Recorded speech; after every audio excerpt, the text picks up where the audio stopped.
Bilirsiniz ki İngilis dilində isimlər sayıla bilən və sayıla bilməyən olmaqla iki yerə bölünür. Sayıla bilənlər uncountable, daha doğrusu sayıla bilməyənlər isə uncountable gedir. Bunları bir-birindən fərqləndirmək lazımdır ki, imtahanda problem olmasın. Sayıla bilən isimlər necədir? Onları biz saya bilirik İngilis dilində. Misal, book sayıla bilən isimdir. Sayılmayan isim water, su sayılmaz. İndi görək bunları necə yadda saxlayaq ki, imtahanda problem yaşamayaq. İlk öncə imkanınız, vaxtınız varsa, zamanınız varsa sayılmayan isimləri əzbərləmək lazımdır. Təqribi 200-dən yuxarı isimdir.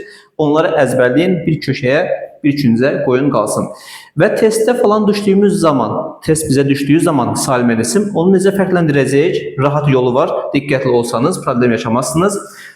Sayıla bilən isimlər S qəbul edib cəmlənir. Book, books olur.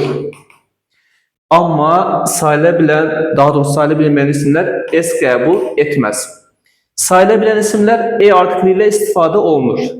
N-lə də istifadə olunur. Amma burada E, N olmayacaq. Sayıla bilməyənlər də olmaz. Misal üçün, a water deməyəcəyik, desək böyük səhv etmiş olacaq.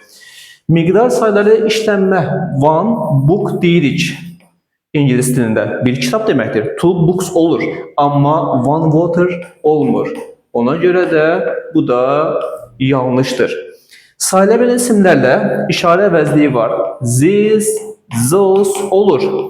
Misal üçün, these, those books deyirsiniz.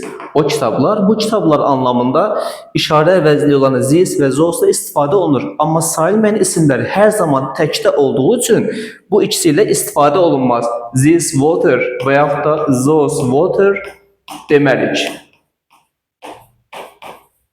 Belə bir şey yoxdur. Ümid edirəm ki, faydalı oldu. Hər birinizə uğurlar olsun.